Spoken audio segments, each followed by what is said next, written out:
Hey, everybody. Thank you for joining us for another episode of Church Leadership Lab, where our goal is to have conversations that help empower healthy churches. We're excited today to bring another conversation to you with Tali Kauflin. Tali is the Executive Director of Accounts and Services at Clever Marketing, a digital marketing agency that helps churches and businesses accelerate growth. And she leads the Clever team through process development, client services, leadership coaching, personal development. But she's not only in marketing world, she's also been in ministry for a long time. She's worked in ministry in a variety of roles over the last 20 years, including helping plant 2 churches, serving as women's ministry director, teaching a monthly series to over 300 women, helping establish a youth center in the Philippines. She's worked in every area of the church, from evangelism, outreach, children's ministry, worship, women's ministry, youth, young adults, all of it. And so she brings a wealth of knowledge for ministry as well. Her and her husband, Jordan, worship pastor and songwriter himself, live in Atlanta, Georgia, with their 5 children. Tali, thanks so much for coming on the show. Oh, it's such a pleasure. Listening to you say all that makes me tired. That's been a lot of things. I was thinking that as well. And like to cap it off with, and she has 5 kids, is like, she's got a lot going on. Just a few things. Just a few. Yeah, for sure. Well, one of the questions that we always start off with, there's the public bio, right, that we all have. But there's always a couple things that you're like, I'm not going to put this on the back of the book bio or whatever, but all my friends and family would know this about me. So what would you say is that for you? You know, it's funny. I had to ask one of my friends what that would be when I thought about it. And the resounding answer is always about food. I love food. Food is my love language, and not just eating it. Like, nothing makes me happier than feeding people and creating a restaurant meal in my home, and just looking at my table and seeing everyone kind of like uncomfortable because they've eaten so much, and a little bit of a groan because they're like, oh, this was so good, I can't stop eating. So yes, I love bringing people into my home and cooking for them and blessing them through the gift of flavor. Yeah. All right. So let's say you have, like, you got a group coming over this weekend. There's going to be, a handful of families, a bunch of people. Do you have a go-to that you're like, this is, I just like knock this out of the park. It's amazing. Do you have like a certain meal that you make? I get asked that all the time. As soon as I say that, they're like, what's the one meal you would cook? And I honestly can't give one meal.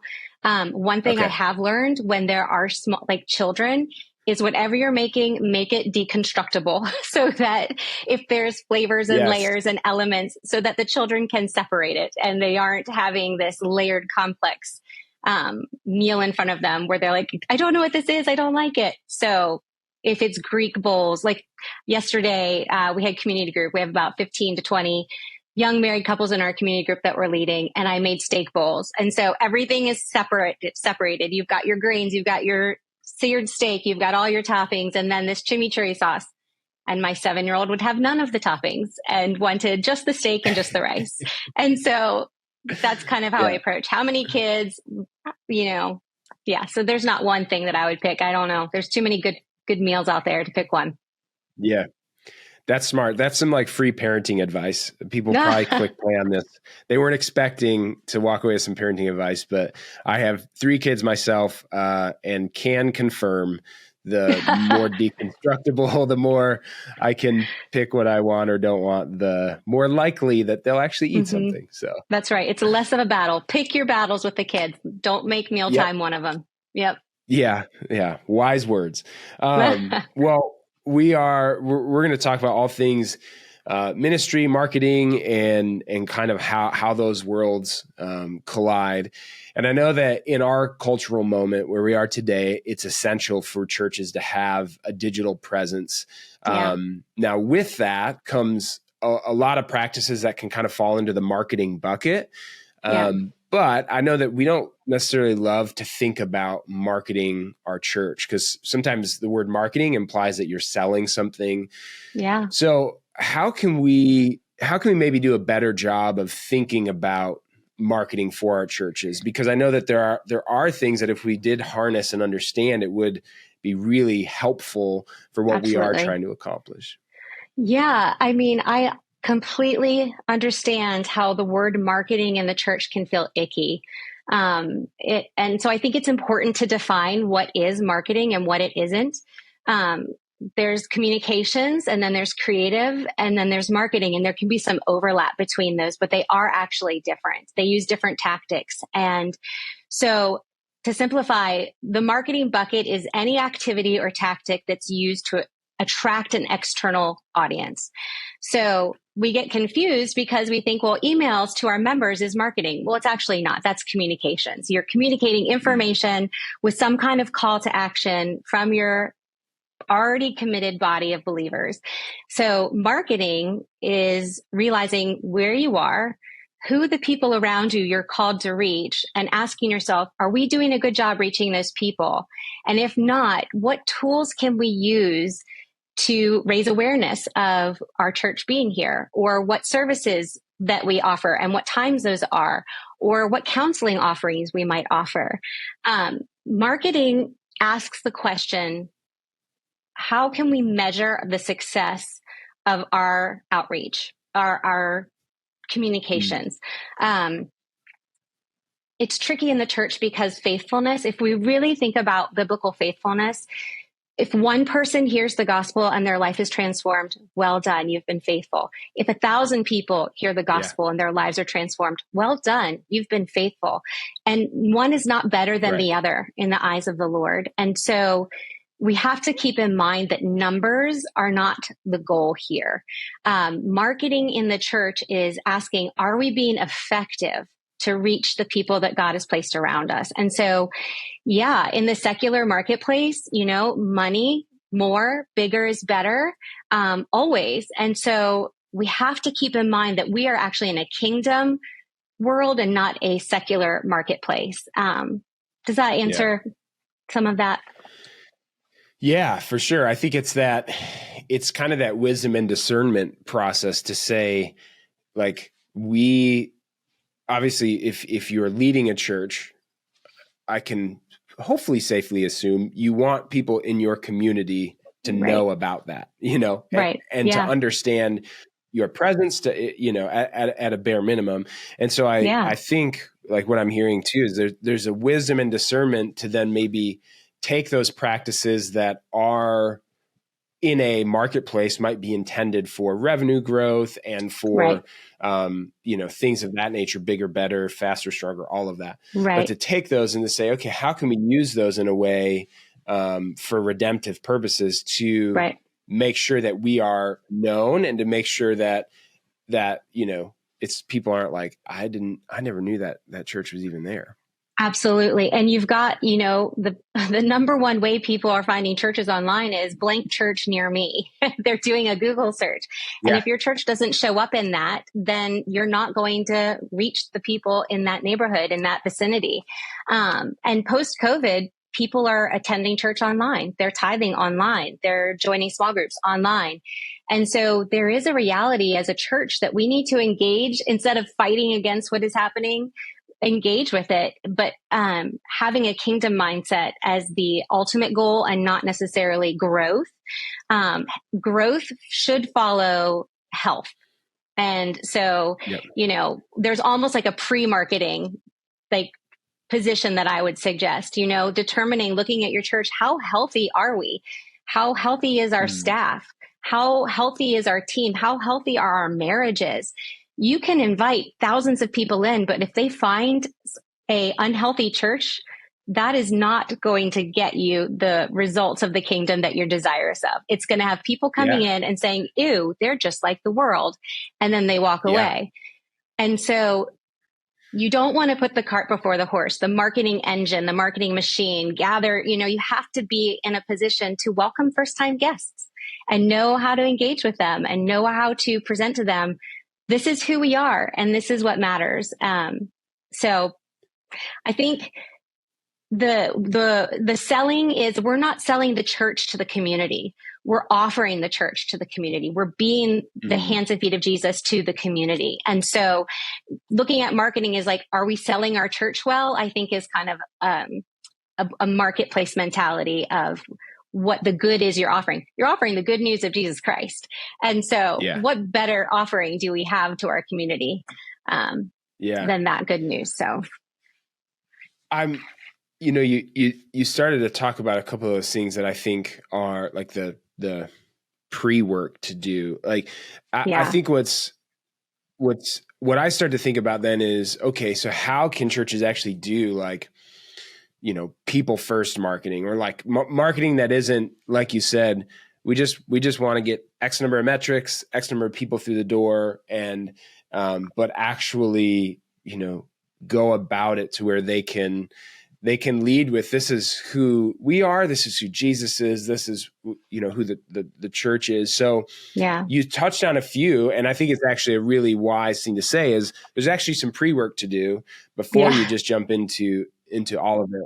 So can you talk about maybe how churches can go about this, how they can step into this and do it in a way that is honoring to the Lord, honoring to the kingdom, but also is accomplishing, what they're hoping to accomplish? Sure. I think one thing that's really important that I think some churches can get lost on is they forget who they've been called to reach, and they kind of construe like quantity over like who's right in front of them, the community. And so how do we reach people first? We remember who the people are that we're called to reach.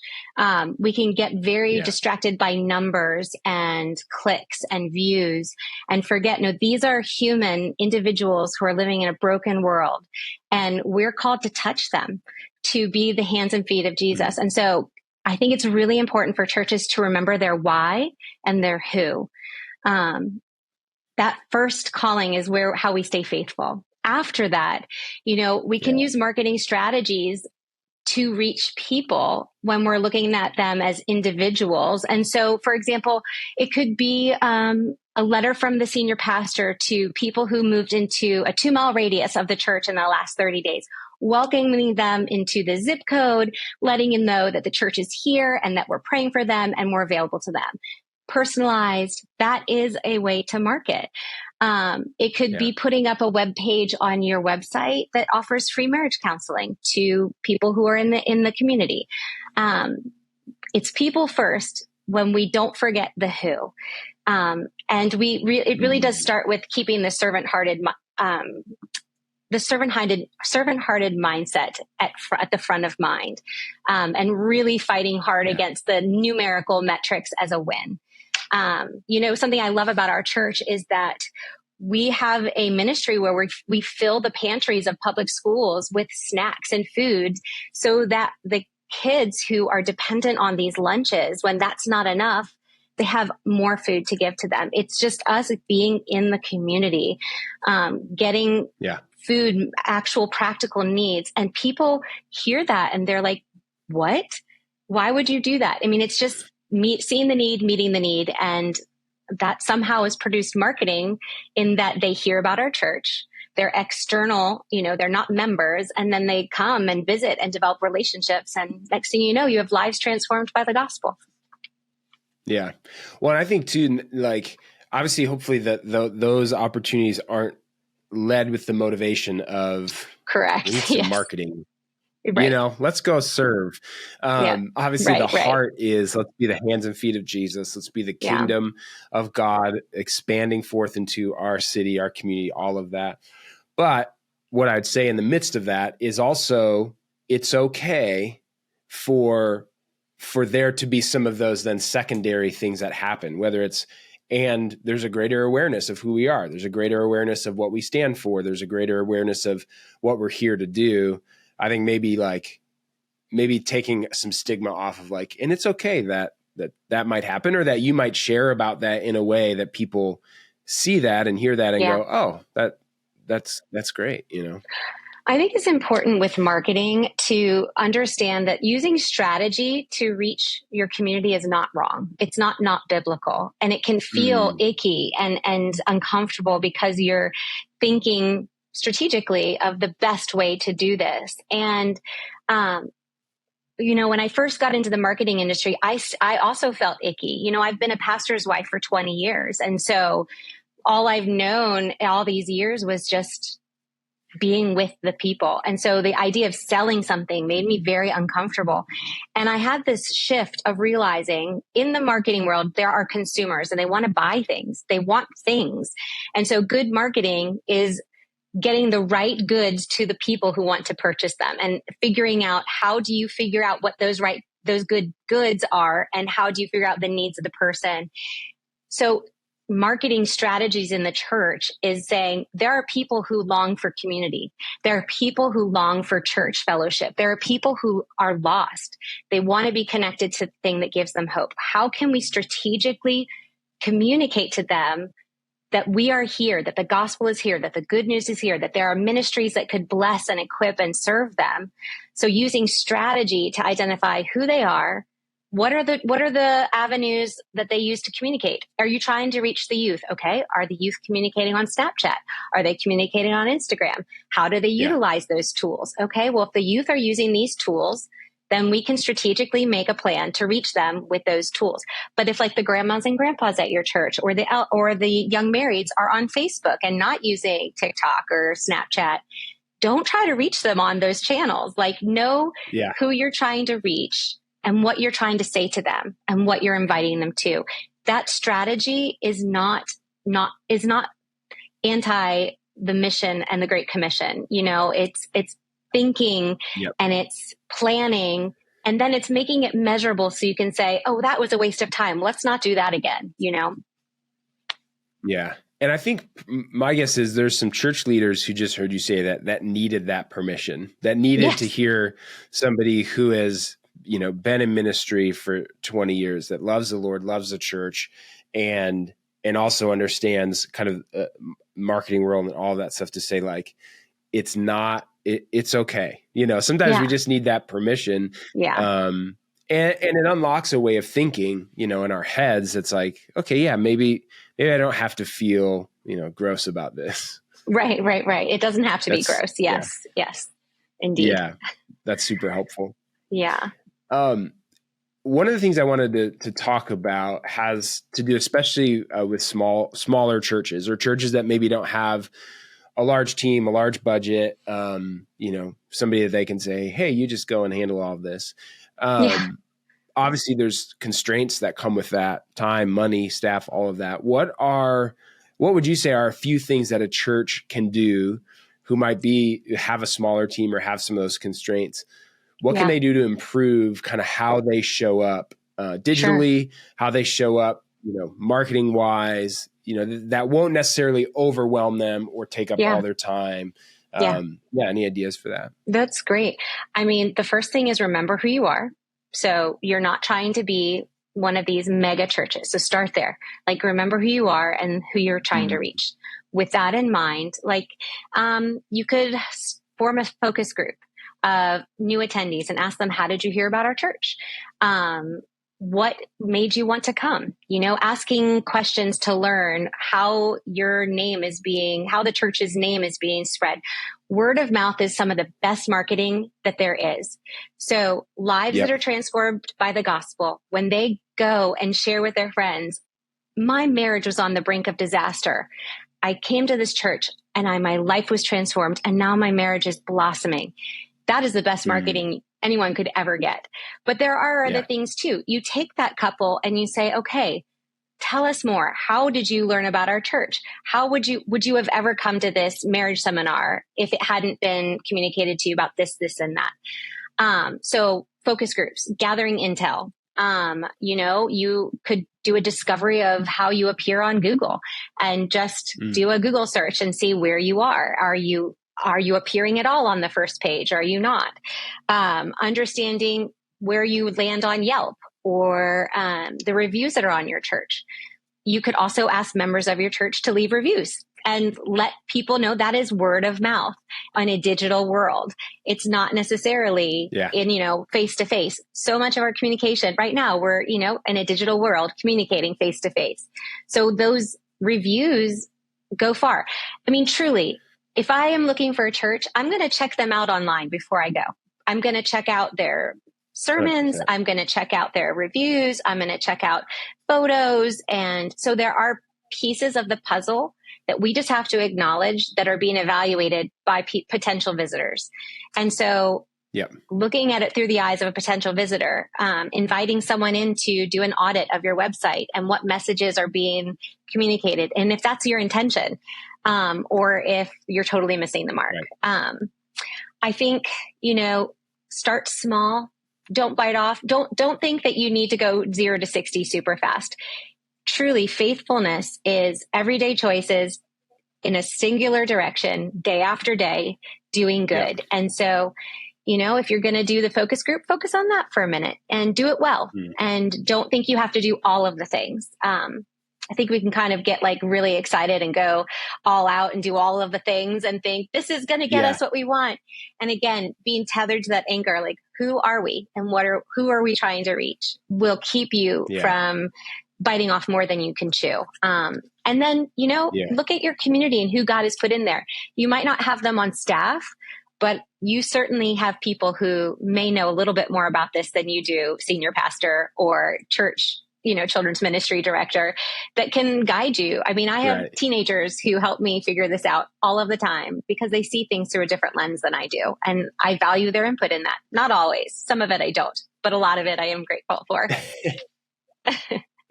Yeah. Well, as you were talking, I thought about, understanding how do people hear about your church. There's something in marketing called self-reported attribution. So if you've, for anyone listening to this, if you've ever filled out a form and there was a question that says, how did you hear about us? That's called self-reported attribution, where somebody can attribute where they discovered you. And it's from their own words, right? So it's not a software platform or saying, well, Google's telling you that they brought whatever they're telling you. And so that's that's marketing term. But when you do that, like the churches I've served at, we've had that. So you can say of the 15 new people who came over the last few months, this many people Googled us. This many people heard from a friend or word of mouth. Right.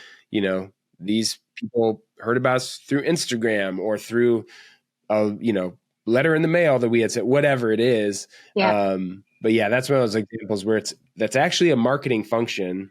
Absolutely. But there's so much power there because then one, you can encourage people. So let's say it's like, hey, Jody and John Smith told us about the church. Well, now you can actually send an email to Jody and John and say, hey, thanks so much. Like this is awesome. These people are coming now because of, the way that you shared with them, but also to know, hey, we got a bunch of people checking us out on Google. Maybe we should spend some time and maybe pour some resource, paying somebody as a contract or whatever to make our Google presence a little more, reflective of who we are. But anyway, I was just thinking about that because you had mentioned, how did you hear about us? And I thought about that connection there for sure. Well, and that's the measurable part of marketing that's different than communications. Marketing is trying to figure out the best way to do something, and you can't do that unless you have a measure of success. And so how did you hear about us? That's like one of the most simple ways to determine what channels you should pursue and which ones are weak, and say, okay, well, if we want our Google presence to be greater, there's Google ad grants that you can work with someone to develop. They give, I think, up to $10,000 to churches to have Google ads out there. And so, it's okay to pursue those things because you want to reach a certain community, and we can grow and do this better. I mean, I think we need to have a cultural moment and learn from the Target and the Budweiser of the mistakes that they made about their marketing campaigns, and not think we can't look at the secular world for understanding or clues on how to do this better as a church. Both of those tried to reach a small audience and offended a large audience. And so had to do some backpedaling in their marketing plans. And so again, that's that whole point of like, remember who you are, don't put, a Kanye West song or Rihanna song on your young adult ministry reels. Like that just messes up the algorithm. You're not going to get the looks that you want. If those songs are on your reels, they go to a different audience than the people who you actually want to reach. And then you get less looks because they scan through it so fast. All that to say, like, we can learn from the world. We don't want to mimic the world. We don't want to try to be driven like the world for the same metrics, but we certainly can learn some clues from them. And utilize these tools that are available to us for the kingdom. We can do that. And we can do it well. Yeah. You just mentioned something that made me think of this, because you said, hey, we can learn from mistakes that we've seen done, or maybe that we've done. So are there any practices or things that you feel like churches should avoid when it comes to thinking about, quote unquote, marketing for the church?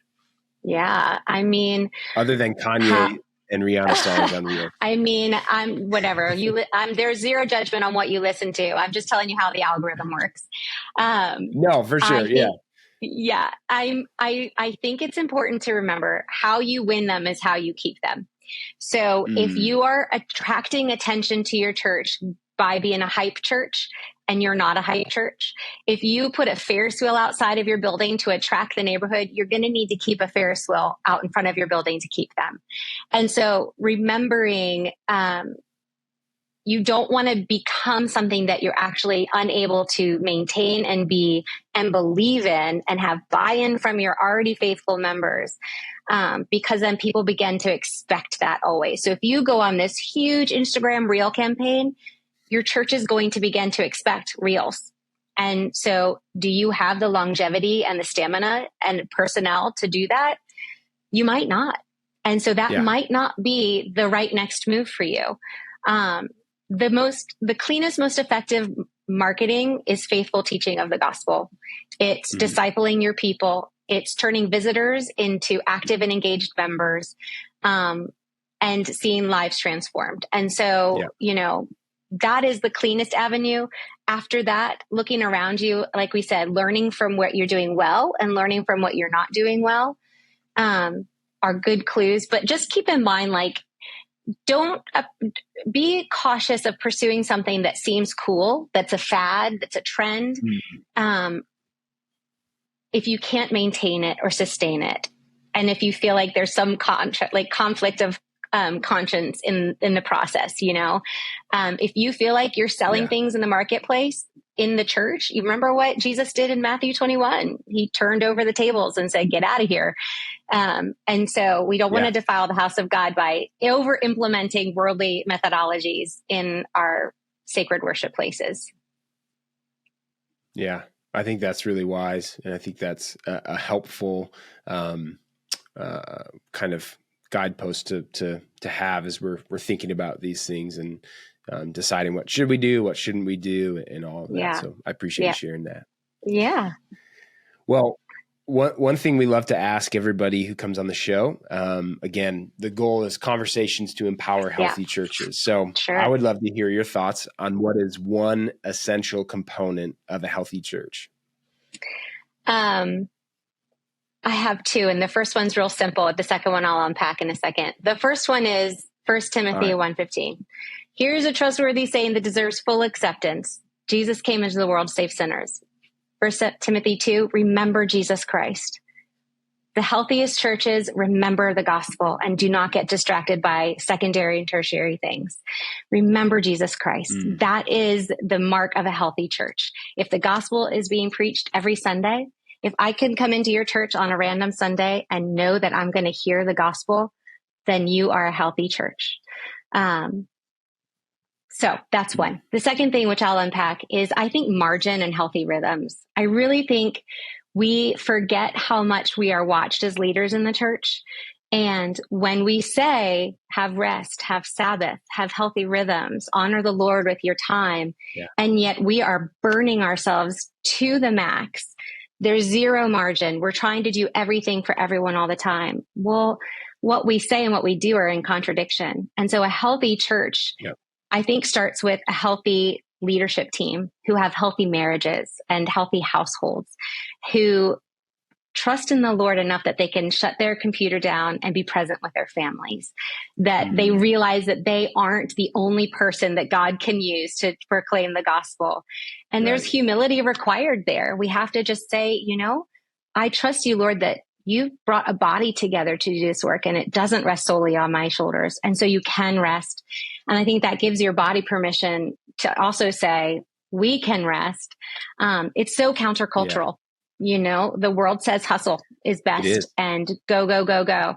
And so we have a great opportunity to be like Jesus, who pulled away and spent time in solitary, worship and prayer with the Father to be restored. So I think margin, rhythm, Sabbathing are marks of a healthy church that often get overlooked because, planting a church, you're wearing lots of hats and you're doing lots of things, and there's always a need, and there's always a marriage in crisis, and there's always a baptism that needs to be done. And so there will never be an end of things that could be done. So say the right yeses and the right nos. I'm done now. Yeah, that's really good. I think the mentality of like, everyone else needs to do this, but I can keep going and I don't need to. Right. Which a pastor or church leader may not articulate that that's what they're saying, but oftentimes it is. Well, and it's the pressure cooker that they're in. Yeah. Right. Yeah. And there's like you said, the to-do list grows and all that stuff, but that's a really good word for people to heed. Hopefully. Yeah. I appreciate that. Yeah. Well, we like to have this final little segment called the Final Five here, a little more rapid fire. So we'll jump into that. First one is this. What's one book that you'd recommend to church leaders? So there's this book called Dream Big, Think Small, Living an Extraordinary Life One Day at a Time by Jeff Manion. I think I read it in 2017, and it talks about what I just spoke to: margin, healthy rhythms, and faithfulness. And I think as church leaders, we need to be reminded of, it's that plodding along steadily and faithfully. We see the Olympics and we're like, wow, look at that athlete. And we forget that it was day after day after day after day after day of faithfulness that got them to that place. So this book is very practical, and very encouraging at just really building healthy rhythms in your life. I read it once a year to kind of have a reset. I just really love it. I also think The Freedom of Self-Forgetfulness by Tim Keller is another high on the list. Yeah. Those are both, really good. Sorry, I didn't go rapid fast. I didn't go fast there. No, you're good. That length is allowed for sure. If you were like, well, let me take the next 45 minutes to tell you about a book, be like, a little more rapid fire than that. But no, that's perfect. Good. All right. What's the last thing that you listened to wherever you stream music or podcasts or whatever? I am afraid to answer this because of the judgment that I think I might get, but those are the best answers. Let me just say, and that's why we ask this question, like total transparency. Okay. So the last thing that I listened to was on Spotify. It was a 90s essential road trip mix, and I was like jamming out. It was so good. And I was amazed at the human mind that I could remember all these words. I was like, I can't remember this person's name that I just met, but I can sing every word of this song and like not only sing it, but jam out to it. So that was an amazing moment. I love 90s music. I just love it so much. Isn't that funny how that works? There's something to do with music and memory. Yes. Yeah. It's like, I can't remember what I have for breakfast, but when Ace of Base comes on, like I'm tracking. Oh my goodness. That is so true. Ace of Base. Love it. All right, you got it. So you do have to, just because like I would probably jam out to that place as well. So I'm just curious, what, like, give me some highlights. What were a couple of the tracks that you're like? Oh gosh. Yeah. I mean, I love Annie Lennox. So there's popping up there. There's like the Cranberries, there's, Counting Crows, but then that gets me on this crazy rabbit trail of like PM Dawn and Lionel Richie. And I'm like literally all over the map, from to Shania Twain, to Garth Brooks' multiple albums. What was that album he did when he was like an alternate personality? I can't remember. You know what I'm talking about? I know what you're talking about. He had like a different name. Yeah. I can't remember. Rascal Flatts. I can't remember. I can see it in my mind. So I'm telling you, being married to a musician, we have musical children. And so NF is on 1 minute, and then it's like the La La Land soundtrack. And then the next minute it's Les Mis. And then the next minute it's jazz. I mean, it is very wide range of music that we enjoy and listen to. I mean, that's awesome. Then it was Taylor Swift the other day that my girls were like putting on. So literally the entire spectrum of music is appreciated at this house. Yeah. My son is starting, he's 13. So he's starting to venture into like good music, you know? Yes. And mature in his tastes. And so, yeah, he's like in a U2 phase right now. Oh yeah. But yeah, then I have two girls younger than him. So then we'll bounce back and forth, and, you know, whether it's the Moana soundtrack or yes, whatnot. Somehow I also know all of those words. You probably know all the words to most Disney movies over the last 10 years. Yeah. Yeah. Moana in particular, because I like that movie too. Anytime they're like, can we watch Moana? I'm like, that's a hard yes, we can. Absolutely. Yeah. Oh, man. Great. When The Greatest Showman came out. Oh, sorry. Oh, do you remember no. The Greatest Showman? Oh, yeah, man. That was on repeat for weeks. Yes. Yep. That was on repeat for us for a long time. Then it kind of died down. And then I somehow, I didn't know this, I discovered there was like a Greatest Showman soundtrack done by a bunch of artists. Like they had Pink, they had like Kelly Clarkson. Like I didn't know about the rest of the world knew about that. I did not. So I found, and then it was like I like started the cycle back over again. I was listening to that thing nonstop. Yep. So good. Good stuff. So good. Music is amazing. Yeah. All right. What is your favorite piece of technology? And you can't say your phone. We make that little rule because everyone says it's not my phone. Certainly not my phone. Oh, good. I would say either my Theragun, like that massagey thing that like pounds muscles into submission, or my Ember mug. Do you know what the Ember mug is? So it's a coffee mug that stays hot. Those are the two that I'm like, I really, really am thankful for technology for these two things. Yeah. For sure. I feel like the Ember mug, like, again, like that would certainly, like, coffee getting cold is certainly a first world problem. Like that's definitely, but it's one of those things that you're like, what a great problem to solve. I know. Instead of, I don't want microwaving the coffee. Yeah. I know. As a mom, I can tell you, I have microwaved the same cup of coffee at least 4 or 5 times in a row because you like do the time and you get distracted and then you go back like, it's still in there. I mean, I've gone to put something in or take something out at dinner time and the coffee cup is still sitting there. So getting to finish a cup of coffee while it's completely hot over the course of however long it takes me to do so is a gift. And I thank you, creator of Ember Mug, for that gift. Awesome. Yes. Fantastic. What is one quote or advice that has stuck with you over the years? Yeah, I'll never forget when my husband first went into pastoral ministry. There was this older woman in the church who literally could see into your soul.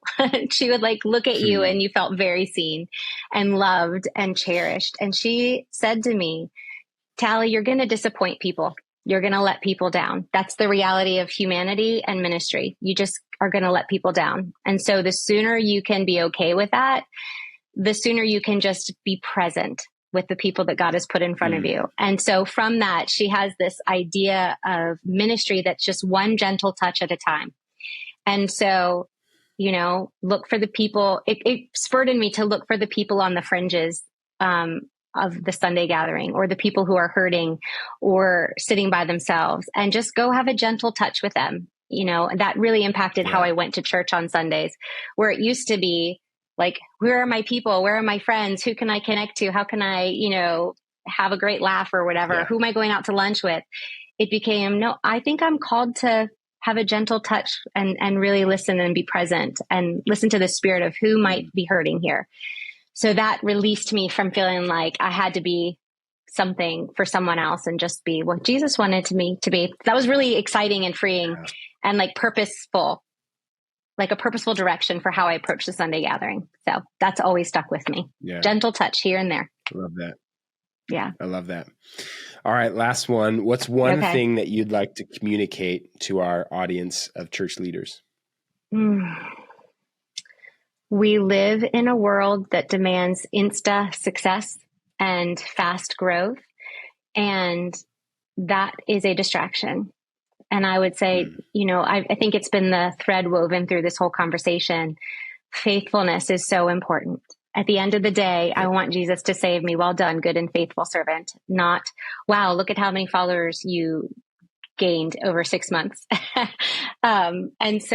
Church leaders, be faithful in your home, be faithful to your spouses. If you don't know if you're being faithful, ask the people who know you the best. Am I being faithful?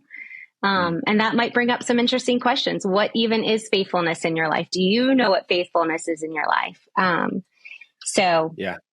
Yeah, that would be my advice, my last thought, as it were. Yeah. Last thought was very, very good. And I want to thank you for taking the time to share your wisdom. And you have, I think, a unique and a really helpful perspective, given the worlds that you've lived in and the experience that you've had. And so, really grateful for that. Can you give us just a little rundown where people can hear a little bit more about Clever and the work you all are doing? And I'd love to. Yeah. So the thing I love about Clever and why I'm so excited to work here is that I've worked in the church and I've seen us all work ourselves to the bones and try to do everything. And what I love about Clever is that we provide margin. We basically say, give us the tasks that you don't want to do so that you can do what only you can do. I can't have that gentle touch with your church member. I can't lead the gathering. I can't teach your children these things, but I sure can develop and design a brochure or an end of year giving statement. I can help you figure out if your Google presence is anything or nothing. And you don't need to do those things. God has called you to do specific things. So Clever provides margin, a whole team to your church, to your organization, just to help you to be able to do what only you can do. And I love that so much. So you can find us online. We are clever.com, and we are just here to serve. I mean, truly, we believe the org chart is upside down. Our heart is to serve and help churches and faith-led organizations to just thrive and reaching the communities that they're called to. So. Yeah. Well, really appreciate, all that you're doing, your time today, and for being on the show. And thank you to those of you tuning in, watching, listening, and being part of what we're doing here. Again, our goal is conversations to empower healthy churches. So if you found this to be helpful, we'd love for you to share it with somebody, maybe leave a comment, review, subscribe, all of that stuff, so that we can help more and more church leaders. We will be back with more episodes as always, and we appreciate you tuning in today. This episode of the Church Leadership Lab podcast is brought to you by Ministry Brands, the largest provider of church technology software. Over 90,000 churches rely on Ministry Brands for their single platform solution that brings together all the digital tools a church needs.